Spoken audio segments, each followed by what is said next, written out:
আজ যাচ্ছি আমি 6 আইবুড়ো ভাত খেতে আমার জেঠির বাড়ি। আমাদের এই সম্পর্কটা কিন্তু রক্তের থেকে অনেক বেশি মনের। আমি যখন জন্মেছিলাম তখন আমরা থাকতাম এক ভাড়া বাড়িতে, আর সেই ভাড়া বাড়ির প্রতিবেশী হিসেবেই এই সম্পর্কের শুরু। সেই ছোটবেলা থেকেই আমি খেলতে খেলতে খাইয়ে দেওয়া থেকে শুরু করে পায়ের ওপর রেখে ঘুম পাড়ানো সবটাই কিন্তু জেঠিই করতো। আর জেঠু এখন না থাকলেও রোজ সকাল হতেই ছোটবেলায় আমার জন্য ইলিশ মাছ সন্দেশ নিয়ে হাজির হয়ে যেত আমার বাড়িতে। আমার মায়ের থেকেও বেশি যদি আমি কারো হাতের রান্না পছন্দ করি সেটা হলো এই জেঠির, স্পেশালি জেঠির হাতের আলু পোস্ত। তো আইবুড়ো ভাতেও কোনো অন্যথা ছিল না, গোছানো একটা খাবার মেনু একদম চেটেপুটে আমি খেয়েছি।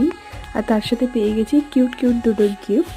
তোমাদেরকে আনবক্সিং করেও দেখিয়ে দিলাম, একটা খুব সুন্দর কফি মাগ আর তার সাথে ম্যাচিং দুটো ডিনার প্লেট, যেটা আমার ভীষণ পছন্দ হয়েছে। তোমাদের কেমন লাগলো আমার জেঠির এই আয়োজন অবশ্যই কিন্তু জানিও।